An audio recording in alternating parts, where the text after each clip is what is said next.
41 அப்பாவி பொதுமக்கள் உயிரிழந்த சம்பவத்துக்கு அப்புறமா விஜய்க்கு இப்போதான் ஞானோதயம் பிறந்திருக்கு அப்படின்னு சொல்லலாம். ஏன்னா கரூர்ல விஜய் பிரச்சாரம் மேற்கொண்டப்போ அங்க ஏற்பட்ட கூட்ட நெரிசல்ல சிக்கி 41 அப்பாவி பொதுமக்கள் உயிரிழந்தாங்க.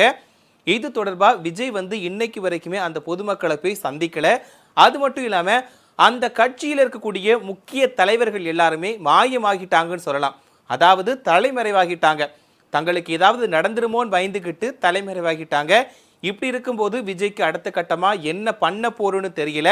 அதனால எல்லா வேலையும் நானே பார்த்துக்கிறேன்ப்பா அப்படின்ற முடிவுக்கு விஜய் வந்திருக்காரு. என்னென்ன முடிவு எடுத்திருக்காரு, மற்ற தலைவர்கள்லாம் எங்க போனாங்க அப்படிங்கிறத பத்தி இதுல விரிவா பார்க்கலாம். ஆரம்பத்திலே சொன்ன மாதிரி கரூர் கூட்ட நெரிசல் சம்பவத்துல 41 அப்பாவி பொதுமக்கள் உயிரிழந்திருந்தாங்க. இந்த சம்பவம் தமிழகத்தை மட்டும் இல்லாம நாட்டையே உழுக்குன ஒரு பெரிய விஷயமா இருந்துச்சு.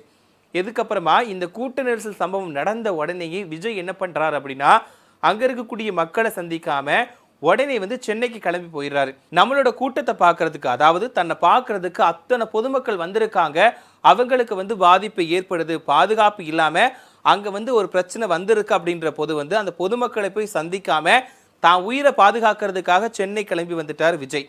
இது ரொம்பவே விஜய்க்கு எதிராக மாறுச்சு. ஏன்னா தான் கண்ணு முன்னாடியே நிறைய பொதுமக்கள் உயிரிழந்தப்போ அதை பெருசா எடுத்துக்கிடாம விஜய் சென்னை கிளம்பி வந்துட்டார் அப்படின்னு சொன்ன விஷயம் ரொம்பவே சர்ச்சையா மாறிச்சு. விஜய்க்கு எதிராக நிறைய பேர் குரல் கொடுத்தாங்க. ஒரு பக்கம் இந்த விபத்து திட்டமிட்ட சதின்னு சொன்னாலும் சரி, இன்னொரு பக்கம் விஜய் தான் காரணம் அப்படின்னு சொல்லிட்டு சொன்னதா இருந்தாலும் சரி, இவ்வளவு பிரச்சனைகள் இருந்தாலுமே விஜய் அந்த இடத்துல இருந்திருக்கணும் அப்படின்னு சொல்லிட்டு பேச்சு வந்துச்சு. ஆனா விஜய் இன்னைக்கு வரைக்குமே கரூர் மக்களை போய் சந்திக்கவே இல்லை. அதாவது அங்க பாதிக்கப்பட்ட மக்களை போய் இதுவரைக்கும் விஜய் சந்திக்கவே இல்லை. இது விஜய்க்கு எதிராக தான் பார்க்கப்படுது. விஜய் அரசியலில் வின் பண்ணுவாரா, ஜெயிப்பாரா அப்படிங்கிறது ஒரு கேள்விக்குறியா தான் பார்க்கப்படுது. ஏன்னா விபத்து நடந்தது தன்னால மட்டும்தான். ஏன்னா தன்னோட கூட்டத்தை பார்க்கறதுக்கு தான் அத்தனை பொதுமக்கள் வந்திருக்காங்க, தன்னை பார்க்கறதுக்கு தான் அத்தனை பொதுமக்கள் வந்திருக்காங்கன்னு தெரிஞ்சுமே கரூருக்கு போய் விஜய் பார்க்கவே இல்லை. அது ஒரு பெரிய சர்ச்சையா பார்க்கப்படுது. இப்படி இருக்கக்கூடிய நிலையில இந்த வழக்கு தொடர்பா, இந்த கூட்ட நெரிசல் சம்பவம் தொடர்பா அந்த கட்சியோட, அதாவது தமிழக வெற்றி கழகத்தோட பொதுச் செயலாளர் புஷி ஆனந்த், இணை பொதுச் செயலாளர் நிர்மல்குமார், கரூர் மேற்கு மாவட்ட செயலாளர் மதியழகன், இவங்க 3 பேர் மீது வழக்கு பதிவு செய்யப்பட்டுச்சு. ஆனா இந்த புஷி ஆனந்த், நிர்மல்குமார், மதியழகன் 3 பேருமே மாயமாகிட்டாங்க. என்னன்னா 3 பேருமே தலைமறைவாகிட்டாங்க. இப்படி இருக்கும்போது மதியழகனை மட்டுமே போலீஸ் கைது பண்ணிட்டாங்க. புஷி ஆனந்த் என்ன பண்ணார் அப்படின்னா, தனக்கு ஜாமீன் கோரி உயர் நீதிமன்றத்தில் மனு தாக்கல் செஞ்சாரு. அந்த மனுவை நீதிமன்றம் தள்ளுபடி செஞ்சிச்சு.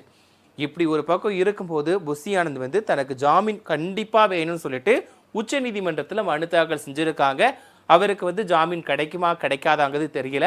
ஆனா புஷி ஆனந்த் தலைமறைவா ஆகிட்டாரு. புஷி ஆனந்த் மட்டும்தான் தலைமறைவா இருக்காரு அப்படின்னு பார்த்தோம்னா, ஆதவ் அர்ஜுனா இந்த வழக்கை சிபிஐக்கு மாத்தணும்னு சொல்லிட்டு டெல்லியில முகாமிட்டு இருக்காரு.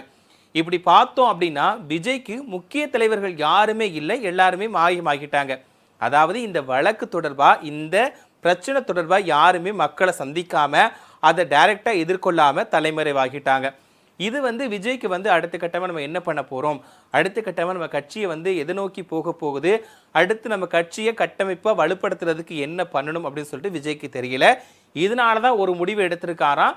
இதுக்கப்புறமா எல்லா வேலையுமே நானே பார்த்துக்கிறேன், கட்சியை எப்படி வலுப்படுத்தணும் அப்படின்னு சொல்லிட்டு அவரே முடிவு எடுத்திருக்காராம்.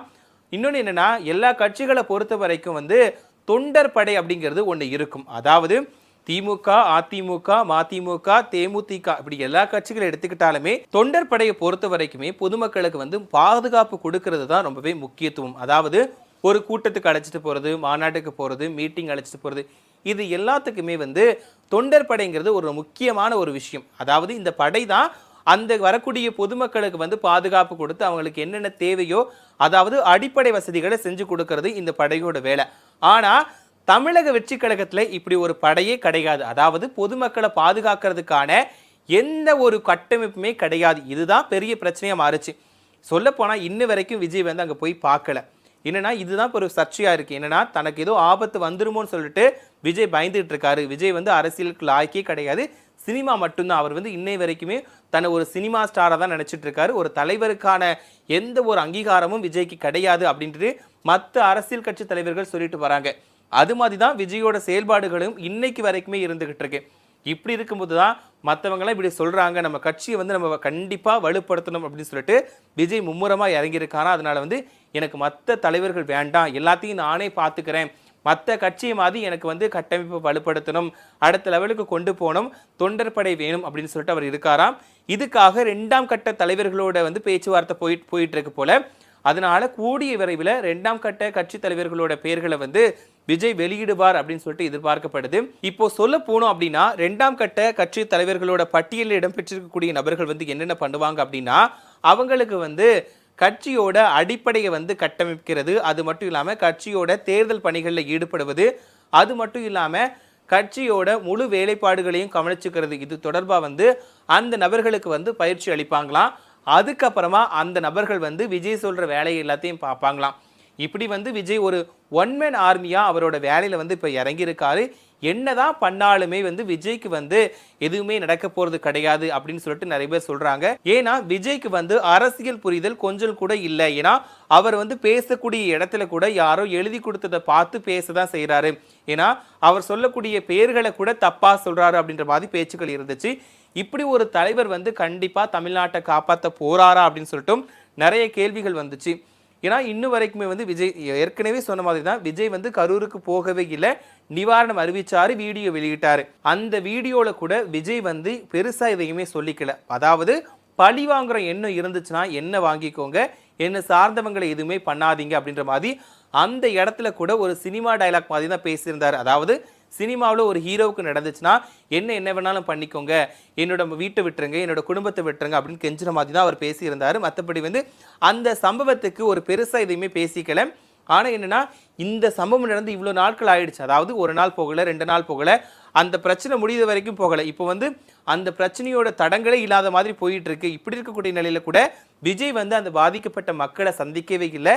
அது மட்டும் இல்லாமல் அந்த உயிரிழந்தவங்களோட குடும்பத்தையுமே சந்திக்கலை. இதுதான் கொஞ்சம் விஜய்க்கு வந்து பின்னடைவாக இருக்குன்னு சொல்லலாம்.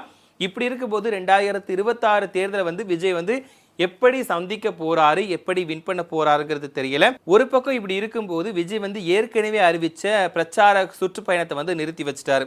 அதாவது இந்த சம்பவம் நடந்ததுக்கு அப்புறமா ஏற்கனவே திட்டமிட்டிருந்த பிரச்சார திட்டங்களை வந்து ரத்து பண்ணிட்டாரு.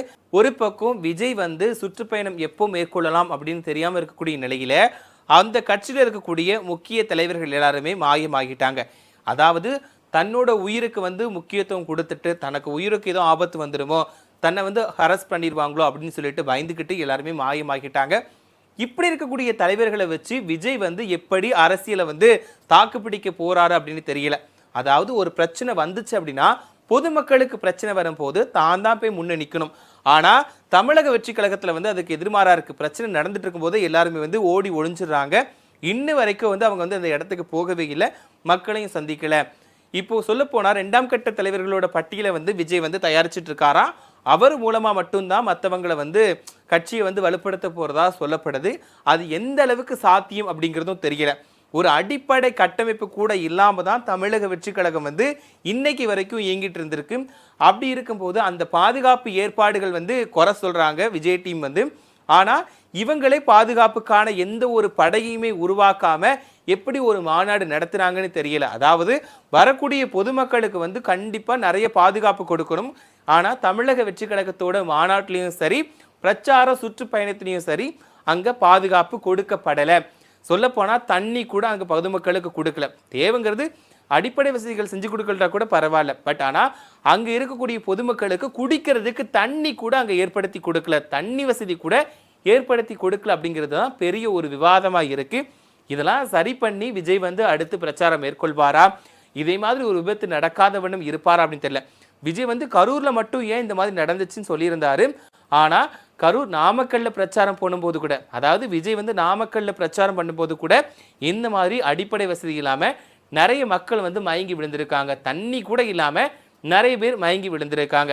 இப்படி பார்த்தோம் அப்படின்னா விஜயோட தமிழக வெற்றி கழகத்தில் வந்து எந்த ஒரு அடிப்படை வசதிகளுமே யாருமே செஞ்சு கொடுக்க மாட்டாங்க.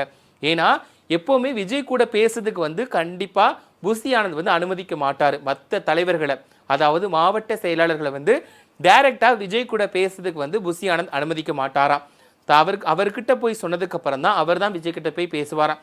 இப்படி இருக்கும்போது அந்த தலைவர்கள் என்ன பண்ணுறாங்கன்னா, விஜய் வரப்போ அவருக்கு முன்னாடியே வந்து ஏர்போர்ட்டுக்கு போயிடுறாங்க. அங்க வச்சு விஜய் கூட பேசிட மாட்டோமா, வர வழியில வந்து விஜய் நம்ம கூட பேசிட மாட்டாரா அப்படின்னு சொல்லிட்டு அவங்க இருக்கிறாங்க. அதனால வந்து இங்க காத்துட்டு இருக்க மக்களை வந்து கண்டுக்காம விட்டுறாங்க. அதனால அடிப்படை வசதிகள் வந்து மிஸ் ஆகுது. இதனால தான் இங்க பெரிய பிரச்சனையாவே உருவாகுது. இந்த பிரச்சனையெல்லாம் எப்படி முடிக்க போறாருன்னு தெரியல. புஷி ஆனந்த வச்சுக்கிட்டு விஜய் வந்து அரசியல்ல எப்படி சாதிக்க போறாருன்னு தெரியவே இல்ல. கண்டிப்பா இந்த பிரச்சனைக்கெல்லாம் முடிவு கட்டி, கண்டிப்பா ஒரு முக்கிய தலைவர்களா நெறைய பேர் இருக்கும்போது அவங்கள பொறுப்புல வச்சுட்டு விஜய் அரசியல நடத்த போறாரா? இல்லனா மத்தவங்க சொல்ற மாதிரி அரசியலுக்கு முழுக்கு போட்டுட்டு சினிமாவுக்கே மறுபடியும் போக போறாரா? இல்லட்டா சினிமாவுல தான் நினைச்சதை சாதிக்க போறாரா? அப்படிங்கிறத நாம பொறுத்திருந்து தான் பார்க்கணும். இந்த கட்டமைப்புகள், அதாவது 2ஆம் கட்ட தலைவர்களோட பட்டியலை வெளியிட்டு அதுக்கப்புறமா கட்டமைப்பை வலுப்படுத்துறது அப்படிங்கிறது சாத்தியமா அப்படின்னு தெரியல. விஜய் இதை வந்து எந்த அளவுக்கு கொண்டு போக போறாரு, அடுத்து இவருக்கு வந்து பிரச்சனை நடக்காம ஒரு கட்சியை எப்படி வந்து வலுப்படுத்த போறாரு அப்படிங்கிறத நம்ம பொறுத்திருந்து தான் பார்க்கணும்.